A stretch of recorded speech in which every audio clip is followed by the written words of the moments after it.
Okay, the acronym Victories. So right now we are on the letter I, the first letter I. And the first letter I stands for Interest and Idiosyncrasies Incorporated. What's very important, of course I always say what's very important, but what's really important in this situation is if a child or individual is interested in something, then they're going to attend to it more. So if they're bored then with something, a subject, then what happens is we usually just tune it out. So by making it where we incorporate a child's interest into maybe a non-preferred subject or a non-preferred task, then there's a higher likelihood that the child will attempt the task. And by attempting the task, which may be something the child would not do, they can learn new skills. And by learning new skills, they become more independent. And so the goal is to make it where the interest, instead of fighting the interest, like for example, if a child loves lizards and they just talk about lizards, instead of just saying, will you please stop talking about lizards, what you can do is incorporate it. And for example, you can use it for behavior.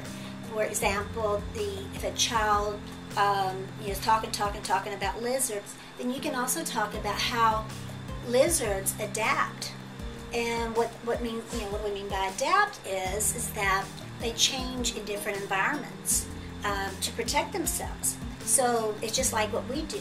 When we're in a busy, crowded area, then our behavior is different than when we're at home in a safe, quiet area.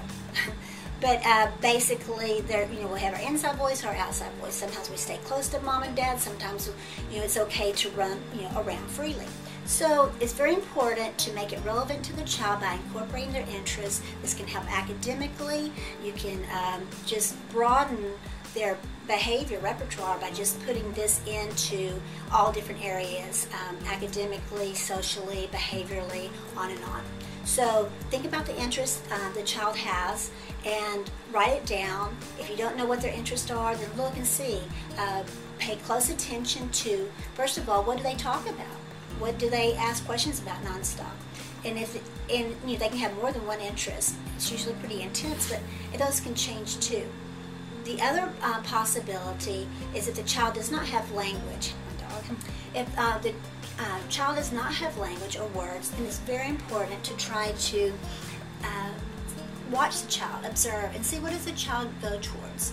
What kind of books does the child like to look at, or pictures the child likes to look at? What kind of toys does the child like to play with? What colors does he prefer?